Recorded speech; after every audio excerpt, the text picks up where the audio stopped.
Saturdays at Bailey Field, you'll find the Oberlin football team.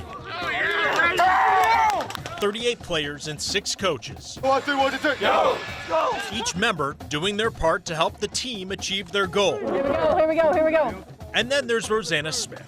She has multiple roles within the Yeoman program. Are you good to long snap? You put it over his head. She coaches special teams and running backs.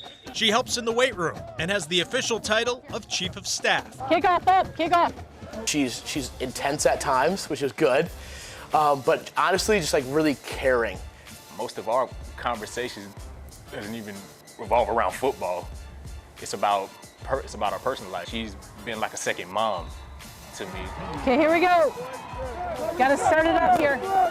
Coaching wasn't always a goal for Rosanna, but football has always been a major part of her life. It was during her senior year of high school she decided being a fan wasn't enough. She wanted to play. I wasn't scared to try. I think I was more scared that I would lose the opportunity. Because I had the opportunity to play football, I learned I could do hard things. That opportunity blossomed into a career that would go all the way to winning 2 world titles representing the United States in the IFAF World Championships. And through each step of her playing career, the love of the game grew. And at age 39, Rosanna decided to take a chance. After years of working a corporate job and coaching high school football on the side, she started a new career as an assistant college football coach at Oberlin. Yeah, I'm not getting the end zone view, we're just getting the wide. Are you getting the end zone view? It stuns me still to this day that I get to do something that I never dreamed was possible. At the same time, I couldn't imagine doing anything else. There's no stop, there's no quit, and she just baffles me every day where that comes from, especially with everything she's dealt with over the past year. October 2nd, 2024 will forever be a date remembered by Rosanna. Just getting back from her recruiting trip, she got a call from home. Her father had fallen and broken his femur. At the hospital, the doctors discovered he had a form of blood cancer.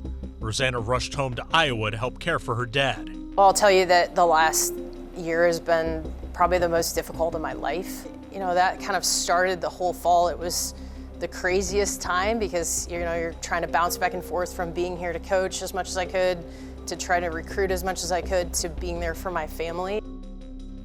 A few months later, doing her best to balance work and family, Rosanna found a mass.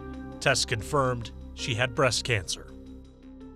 The hardest thing for me about having cancer at the time was knowing I had to be here, and I couldn't go home. I had to prioritize doing my own treatment so that I can do that as much as possible, as quickly as possible.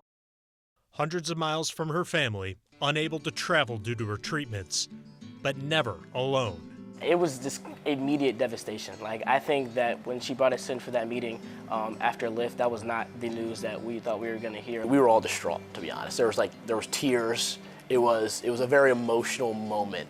It was a no-brainer, hey, we have to step up. We have to step up for her and be there for her in any way possible. The Yeoman rallied for their coach, doing whatever they could to help.